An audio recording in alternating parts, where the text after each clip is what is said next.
The Detroit Tigers lose the series opener to the Chicago White Sox in a weird day within the Tigers organization. Lots of roster moves, a lot of other stuff. We're going to talk about all of it today on Locked On Tigers.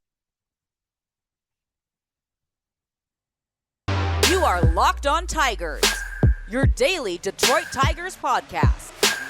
Part of the Locked On Podcast Network, your team every day.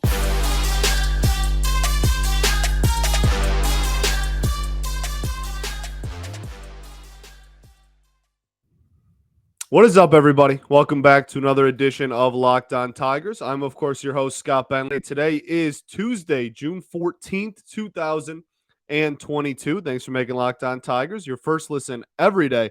We are free and available wherever you get your podcast. This episode is brought to you by Blue Nile. Make your moment sparkle with the jewelry from BlueNile.com. And Locked On Tigers listeners are getting $50 off of purchases $500 or more. This podcast exclusive includes engagement. Use code LOCKEDON at checkout. Okay, the Detroit Tigers drop their game on Monday night to the Chicago White Sox by a score of 9-5. It was a really weird day to be a Tigers fan, as a lot of days lately have been really weird days to be a Tigers fan, but this one was a weird one. June 13th, 2022 will be looked at as a weird day within this organization, I think. We have a lot of roster moves happening after the game, for starters. And I think that's one of the reasons that today just happened to be like a big deadline day for some people. Like Derek Hill got sent down. We'll talk about all this at the end of the show. We'll kind of do an overall recap. But Derek Hill sent down. Drew Hutchinson is back, and I guess maybe even starting tomorrow. A lot of Jacob Barnes, like a lot of stuff happening there. We're gonna start the show with the Erod thing, though. Eduardo Rodriguez lets the team know that he will not be rejoining them. I guess he was pretty close to rejoining the Major League club, and he has let the team know that he will not be, actually. And that's weird. And he's on a list. I think it's called the restriction list, some type of, I think, restriction list. And when you're on that list, you don't get paid.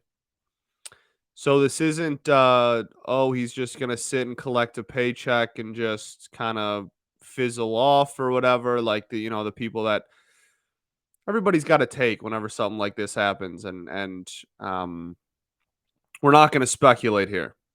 That's not what I do. That's not what's going to be done. That's not good. Whatever. Journalism, reporting, coverage of a team, none of the above. Not good. So I'm if you're expecting some like crazy theory or whatever, you're not going to get it out of me. That's not fair to Erod. That's not fair to the team. That's not fair to you, the person taking in this content. It's not fair to anybody to just like sit here and just speculate on what could be happening. There's been 97 different rumors and different theories that everybody has, and everybody has to make their theory public just on the off chance that they might be right, so that they can get attention from it. And it's like, this is still a human being that maybe he's going through something. Maybe he screwed up. Who knows? We're not here. We're not here to play the guessing game. So that's not going to happen. We'll let whatever is happening. I hope that everyone is okay. I hope that everything is gonna end up all right. I don't really have too much else to say. Like I said, I'm not gonna spend an entire segment just speculating on what could be. Historically, with that list, it's been not, because there are different lists for different things. Obviously, the injured list is the most popular list that people go on because injuries happen all the time. That's where he has been on, and apparently he is no longer on our injured list. This list, like we said, he will not be getting paid. He also will not take up a 40-man roster spot, not only a major league roster spot, but he won't even be considered to be on the 40-man roster for the time being, which is why you saw some pitchers getting shuffled around there after the game on Monday night. And yeah, it's just really weird. It's really weird. I'm not sure I've seen anything like it, and that is super on brand for this Detroit Tigers team in 2022. Just one hit after another after another. So hopefully everything is okay with Erod. Uh, Hopefully everybody involved in whatever is happening is okay. That's pretty much all we can ask for. I think that's everything I want to cover with it. We're not going to guess. No pay, no 40-man roster spot. Obviously, he's not going to pitch anytime soon, I would imagine. I don't know. Like, there's no timetable. That's the other side tangent I was going on. There are different lists. There's the injured list. There are, the bereavement list. There's a list you go on when your significant other is having a baby. There's a list you go on when a close family member to you passes away. There's a list you go on when you're hurt. There's a list, you know what I mean? Like there's a million different types of whatever. I just keep calling them lists because they all have the word list in them. That you can go on when something happens, and that would lead you to believe, I guess, that it's not any of those because wouldn't he just go on that list? I don't know. I know as much as you. I don't have a special in. I haven't been told anything that you haven't been told at the time of this recording, which is a little bit before midnight on Tuesday. So that's all I got for you.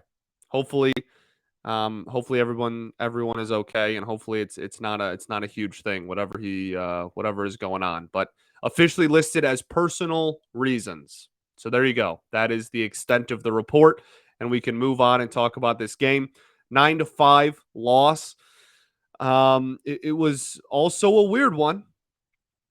Very off-brand. Well, even like not. Even when it wasn't off-brand, it was still off-brand. Even no, that's not what I was trying to say. Even when it was on brand, it was still no, that's also not what I'm trying to say. Even when it was off-brand, it was still on brand. That is what I've been trying to say. So like the Tigers put up 5. We have only put up 5. I'm pretty sure straight up a single digit amount of times this season, which is embarrassing and horrific and disgusting, and it makes me want to vomit. But even within this 5 run, the problems within the offense did not go anywhere, which concerns me for the possibility of this being replicated.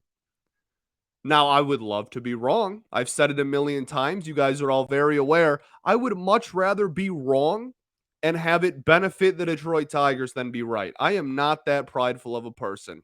I love sharing my opinions. I love having conversations. I love that I have this platform. I don't need to be right all the time, especially when it's at the expense of my favorite sports team. I would much rather be wrong and have the Tigers offense just explode and I look like an idiot on this Tuesday episode, looking back on it. But all of the consistent issues that have made the offense struggle this year persisted. They were still here, and they were still very prevalent. We'll talk about it after this. First, though, I got to tell y'all about rockauto.com. With the ever-increasing numbers of makes and models, it's now impossible for your local chain auto parts store to stock all the parts that you need. So why endure often pointless or seemingly intimidating questioning and wait while the person behind the counter orders parts on their computer, choosing only the brand their warehouse happens to carry? You have computers. You have access to rockauto.com at home and in your pocket. Save time and money when using Rock Auto. Why choose to spend 30%, 50%, even 100% more for the same parts from a chain store or car dealership? It just does not make sense. Rock Auto is a family business serving do-it-yourselfers for over 20 years. Rock Auto prices are reliably low for every customer.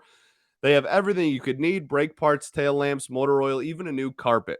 So go explore their easy-to-use website today and find the solution for your auto parts needs. Go to rockauto.com right now to see all the parts available for your car or truck. Right, Locked On in the How Did You Hear About Us box so they know that we sent you. Amazing selection, reliably low prices, all the parts your car will ever need at rockauto.com. All right, everybody. Welcome back to another. Man, I've done that a couple of weeks in a row now where I almost started off a different segment with welcome back to another edition. I guess I'm getting my cues mixed up a little bit there. But welcome back to segment 2 here at Locked On Tigers. Thanks for making us your first listen every day. Be sure to check out the Ultimate NBA Mock Draft starting June 16th, starting later this week. With over 50 insiders, nothing equals the Ultimate NBA Mock Draft. It is so fun. Really is so fun. And Locked On has a fantastic NBA department. That's the origin of Locked On. So they do a really, really, really good job over there. They have the Locked On NBA Big Board draft experts plus the Odyssey listeners. First pick is June 16th, so search Ultimate NBA Mock Draft and follow now so you don't miss a single pick. The Detroit Tigers, like we said, dropped this one 9-5 in Comerica on Monday. A rainy day. Looks like that really bad storm missed the Metro Detroit area and the Detroit area. So I guess it might come. I'm recording this, like I said, right before midnight. So I guess it might come at the wee hours of the morning for us up here around Detroit. But if you are down south or if you are west of Detroit, you might be getting hit pretty hard by this storm. So I hope that everybody is staying safe out there because it's a doozy. It's a doozy. But they did get the game in and everything. I know that was kind of a little bit of a concern there, especially at the end, that they might not be able to fit it in, but they did. I guess whatever. Like maybe they shouldn't have. So the offense. Here's the thing with the offense. We got 12 hits in this one. That's rare. Sure, I think we had 14 base runners. I think we had 12 hits and 2 walks sprinkled in there. I know Meadows 3 walks. Forgot about the Cody Clemens walk. So you're talking about 15 base runners. 15 base runners, and you mustered 5 runs. The Chicago White Sox had 15 hits and had 9 runs. That 15 hits was paired with 3 walks. So the White Sox had 18 base runners, 9 runs. You had 15 base runners, 5 runs. So for just quick maths, right? Just really quick maths, just off the dome. 18 divided by 2 is 9. So every other base runner is scoring for the Chicago White Sox, right? The Tigers, 15 divided by 3 is 5. The difference between 1 out of every other base runner scoring for an entire game versus 1 of every 3 base runners scoring for an entire game is, I cannot stress enough how dramatic of a difference that is. That is astronomical, especially over the course of a season. And you want to know the crazy thing? We've been talking about it a lot. We've been talking about it an awful lot on this show.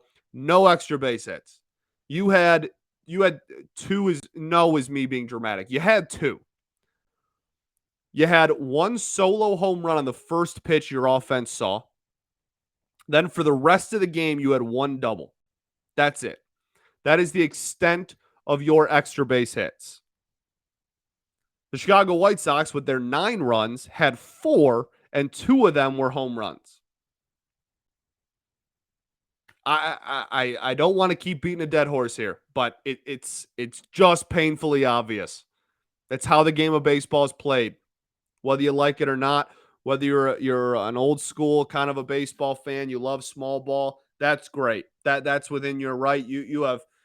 I hope that a bunt wins the World Series this year, but it's just not how the game of baseball is played anymore. You're not gonna beat teams that have 4 dudes that can hit 20 home runs in a season with your team that literally can't even get a double. It's not going to happen. It's not. So they did have 5, and that was nice to see, given the fact that, like I said, I'm pretty sure we've only scored 5 a single-digit amount of times this entire season. But it didn't overwhelm me with hope going forward. I'm not looking around like, oh my goodness, this is fantastic news. Like the offense is back. Not how I feel. It felt like the same. We just had a few more singles than we usually do. That's pretty much the difference. Willie Castro got into one to start the ball game, and we just had a few more singles than we usually do. Like 3 or 4 more singles than we have been getting. I don't know what to tell you. The Chicago White Sox put out Lance Lynn on the bump, by the way. He looked dreadful. That was a really brutal performance by Lance Lynn. And I know first came back from an injury. He's a damn good pitcher. He's had a damn nice career. An innings eater through and through, but also has a low ERA to combat that. It is not combat that. That's the wrong phrase. To be paired with that, rather. He is a very, very solid pitcher and has been for the majority of his career. He did not have it today. He did not. And the White Sox have had a plethora of injuries themselves. They're dealing with a lot of the same type of stuff that we're dealing with. Really poor offensive performances, a lot of injuries, etc. They have one of the worst run differentials in all of baseball. At one point, they had the worst. I don't know if that still reigns true at the time of this recording, but it's up there. But Lance Lynn's stuff was not playing. It was flat. It was flat as a 2x4. It was not good. So the Tigers took advantage by one home run and then just depositing 9 singles. He gave up 10 hits and 3 runs. The fact that if his body just would have allowed him to go 6 innings and he would have had the same box score, that he would have had a quality start while giving up 10 hits, should make your ears bleed. That's unbelievable. He went 4 1/3, 10 hits, 3 runs. Like what there's no power. There's just no power. This team has none. There's no slugging to speak of. We don't have to keep just talking about this, I guess, but golly, it's frustrating. No one can drive the baseball. No one can even hit it into a gap in Comerica Park. We had one. We had 15 base runners. We had one double. Just, I mean, golly. So there's your offense, and then they went to their pen, and they had some relievers that were good, and some that weren't. But the inability to take advantage of balls over the plate and drive them, as opposed to just like lobbing them into the outfield, or horrible launch angles, and you drive them straight into the ground and they're ground ball singles. Like you got to drive the ball, man. You have to. You're not going to win games without it. So there's your Tigers offensive breakdown. The pitching side of things was not great in this one. Was not great, and we do have a ton of pitching issues, injuries, and again, I mean, people leaving the club now. It's really like Ronnie Garcia had to start this game again, and you know what? I don't want to just sound like somebody who's just trying to be optimistic just to be optimistic. But I didn't think Ronnie Garcia was like putrid. I didn't think Ronnie Garcia was terrible.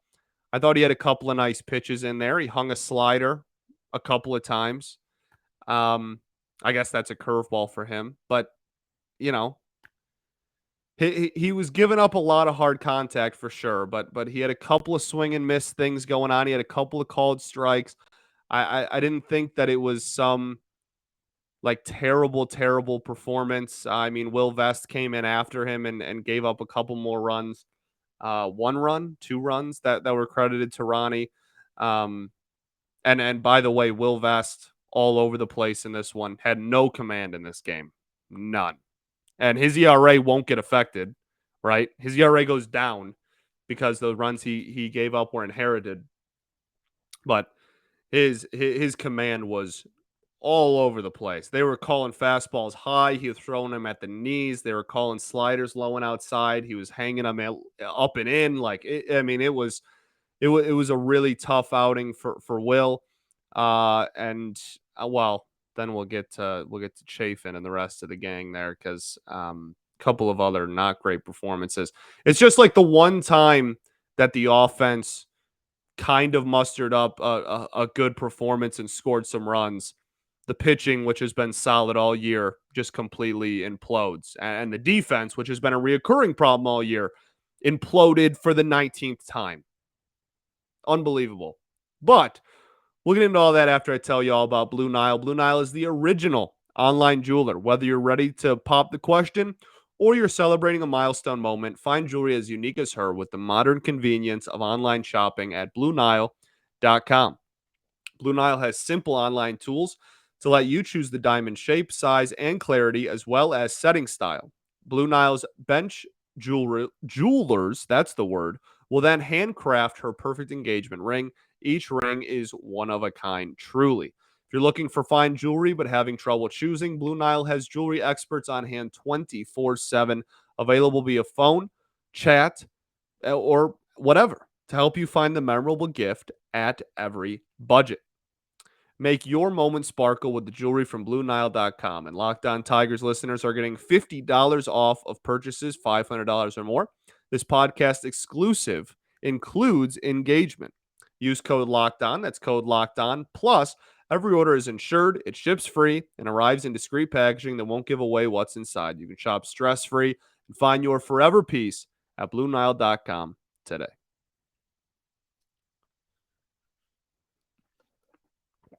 All right, everybody. Welcome back to segment 3 here at Locked On Tigers. Okay, so Andrew Chafin goes into this one. The frustrating thing about this, it was just a bonehead decision. Yes, he should have gone to first base. That was dumb. In the moment, I'm sure everybody watching this was like, "What on earth are we doing?" Even if it's a perfect throw, I'm not sure he gets them, and it wasn't a perfect throw. He spiked the ball into the ground. It was just it's not great. It was a really rough play. And I think one of the most frustrating parts about this is that his slider was like really working. Like I thought his slider looked fantastic. No one could hit it. Dudes were swinging through it. It was literally unhittable. It got put in play. He threw it 9 times. It got put in play once, and it was like it was a bunt. So that's my point is like, he had his stuff working. And even after that mayhem and that not goodness, he then, did you guys hear that? That was the really loud thunder. I wonder if my mic picked it up. And even after that, then he just went back and just threw the slider like 4 out of his next 6 pitches, and they were all strikes and swung through and whatever. Like it's really frustrating to have your stuff working. And anything that wasn't the slider was not great. The sinker was hit around the yard really hard, right? And the 4-seam fastball, I don't even think anyone really tried to put that one in play too much. But the sinker was not working. Everyone was all over it and was tattooing it, like hitting it hard all over the place.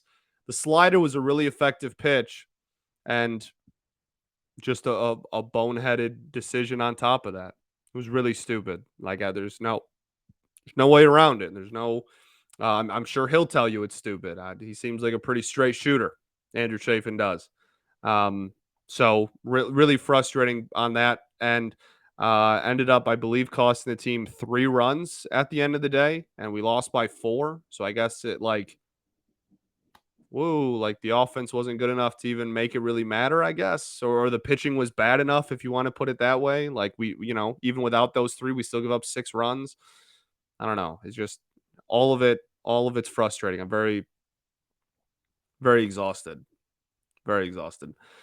Jason Foley in this one. I think that Jason Foley has really turned a corner. I've really liked what I've seen out of Foley lately. I know he gave up 2 hits in this one. One of them was tattooed.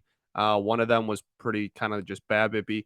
But the sinker especially, like that pitch is a plus pitch. His sinker is nasty. That's 98 with crazy movement. I'm not sure. And look, we literally talked about it, yesterday, 2 days ago? We talked about it on the show. I said, yo, Jason Foley, stop throwing the four-seam fastball, only throw the sinker. Guess what? He threw 15 pitches, 11 of them were the sinker, 3 of them were the slider, 1 was the changeup. Did not record a four-seam fastball. Thank you very much. Thank you. It's a very effective pitch. It's good. Just stay home with it, brother. I would have been okay if all 15 of them were, maybe a slider for good measure. If 14 of the 15 of them were sinkers, I would have been chill with it. But like the one slider he threw was cranked, and the changeup, no one even swung at it. And he threw it one time, and it was a ball in the dirt. Like I'm okay if he just wants to be a sinker only pitcher. I think it's a good enough pitch where he could have some mild success and got a ground ball out of it. I really like it. And his ERA on the year is now 2.29. And I'm pretty sure I tweeted out since May 24th. I think his ERA is like 1.3 or something like that. Like he's been really good, and he got recalled in the middle of May there. Since then, his ERA is around 2. I think it's like 2.01 since coming back up.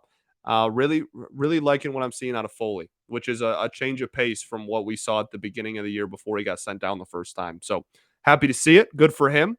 Always some positives in there. Good for him. Way to turn around and figure it out so far. Michael Fulmer pitched a nice solid inning. I don't think this was like the best Michael Fulmer inning ever, but it also wasn't the worst, and he didn't give up anything. It was just straight 3 balls put in play, 3 outs. That's all there was to it.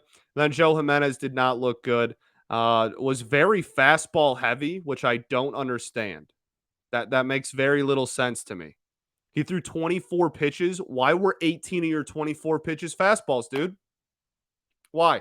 You have a good slider. It's been an effective pitch all year. Why are we just not throwing the slider? It got cranked once. It absolutely got cranked once in this game. One time, it got cranked. Your fastball got cranked a lot more than once. I don't understand. All year, it's been good fastball, good slider, and you tunnel those pitches together and you're effective. And then we just go, you know what? Well, we'll just throw 18 fastballs in an inning. I don't know. I don't know what to say. That doesn't make any sense to me. So and he struggled in this one. He did have 2 strikeouts, so I guess like that's nice. That's like the epitome of the Tiger season there. Hey, we gave up 3 hits and 2 runs, but he almost struck out the side. Like that's pretty much where we're at. So that's it for the game. Let's get to the roster moves because I'm fine talking about this game. I'm done. We're good. So, like I said at the beginning of the show, we talked about Erod. That's whatever. We don't have to bring that up again. Jacob Barnes has been officially designated for assignment.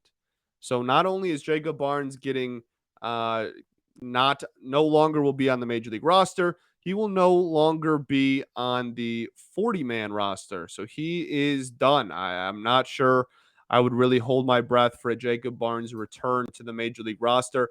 Got off to a really good start to the season, had a really solid April. We talked a lot about how his cutter and four-seam fastball were pretty effective early on. That did not last. It started with the Baltimore series, right? He came in that Baltimore game and just immediately gave up back-to-back home runs. And then really ever since then, he's pretty much struggled mightily and is comfortably was the lowest leverage reliever of the last month.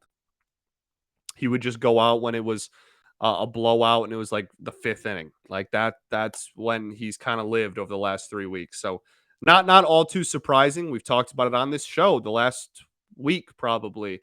We've mentioned it several times how I thought that he was a candidate to get sent down. So not the most surprising thing in the world. Obviously I always hope that dudes can get back on their feet and refigure it out. But yeah, he's DFA'd, so no longer on the 40-man. Derek Hill is optioned to Toledo, so obviously that means he is still on the 40-man. Very much can come back to the majors at any point, but he will not be on the major league roster. Now, the interesting thing about this is when you're starting to look at Riley Green. Derek Hill gets optioned to AAA. That means at the major league level for outfielders, I guess technically, I mean, Willie Castro started in center field last night. Do we have to count Willie Castro? I guess. But you have, and Daz is hurt or on the IL, COVID protocol. He's not hurt. So Daz is done for the next like 6 or 7 or 8 days, somewhere around there, depending on when you're listening to this. Derek Hill is now gone. You have Cody Clemens, who can kind of play corner outfield. Willie Castro, who has played mostly outfield this year. I guess he's kind of an outfielder now. And Robbie Grossman's back and Austin Meadows is back. You don't have a true center fielder on this roster at the moment. And it's not going to be today as you're listening to this. It's not going to be Tuesday because Tuesday is a bullpen day, right? So with the bullpen day, Drew Hutchinson will make it back to the majors. He's going to start on Tuesday. And I don't expect him to go too terribly deep into this game. If he makes it one time through the lineup and doesn't get any runs, I think that's a success. He made a couple of these starts for us last season. That this is kind of where Drew Hutchinson's at this point in his career. And so it makes sense that he's up. After that, you're then less than a week away from rosters having to go down another pitcher. The limit for pitchers goes down one for how many pitchers you can have on a roster, gets cut by one. That's less than a week away. And here's the thing. It might not be Green because in the same breath, you don't have Erod apparently coming back anytime soon. You can't just bring Elvin back up. He's gotten rocked the last 2 outings. Mize is done for the year. Matt Manning's not close. Michael Pineda just threw his first bullpen. Like it's not like if we had a starter close, I would say, okay, well, like maybe it's Green then. Like maybe Green is next and Hutchinson comes up and starts and then we send him back down and then Green comes up. And then when the pitchers get cut, we do some stuff and reshuffle and whatever. That, I don't know. Maybe Drew Hutchinson is just part of this rotation now. Like, I don't know. I don't know anymore. I don't know. I'm unbelievably frustrated with so many things related to this organization. It's golly. And it's all just frustration because of how much time, energy, passion, and love I have and put into this organization on a daily basis. And golly, beyond frustrating season. And it just doesn't stop. So hopefully everything I said at the beginning about Erod makes sense. Hopefully that everything I said came across as I wanted it to and all that. We don't need to bring it up again. Those are all the roster moves. That's the game recap. We will see what the future for Riley Green is, but as it stands right now, we don't have anybody who is an everyday center fielder, unless that's Willie Castro, who had a great game in this one, for what it's worth. Not very good defensively, as everybody freaked out and was like, oh, wow, that was such a great play by Willie. Like, it shouldn't have been. It should have just been a routine fly ball, but he played it terribly, and it had to make it look like it was a lot. It was just really dramatic, and I'm one of the most dramatic people I know, and I know when someone's being dramatic. That was dramatic. Unintentional drama. He did have a great day at the plate, though. Looked really, really good. Almost had 2 homers if it wasn't for the win there. Had another ball put in play. He looked really, really solid at the plate, and he's going to be in the lineup every day because this offense is on pace to be putrid. Like one of the worst of recent memory for like any team, not just Tigers teams. So, okay, I'm done rambling. We're done. I'm going to go to bed. And yeah, there you go. Thanks for making Locked On Tigers your first listen every day. Now make your second listen, the Locked On MLB podcast. MLB expert Paul Francis Sullivan brings humor, passion, and his unique perspective on every team and the biggest stories around the league. Follow the #1 daily league-wide podcast, Locked On MLB, on the Odyssey app, YouTube, or wherever you get your podcast. Okay, so tomorrow we do in fact have Drew Hutchinson. Today, as you're listening to this, sorry. On Tuesday, we have Drew Hutchinson on the bump. So, yeah, Drew Hutchinson starting Tuesday. Like I said, had a couple of starts last year where he was able to salvage some pretty good performances when we needed him to step up in injury riddled last 2 summers as far as starting pitching goes. So hopefully he can do that again. Hopefully we can get a win. If we win tomorrow, we got a chance to win this series still. And this weird, frustrating day can possibly be forgotten about. But that starts with winning on Tuesday. So let's go do it. Peace and love. Going to therapy's dope. And I'll catch y'all then, baby. Go Tigers.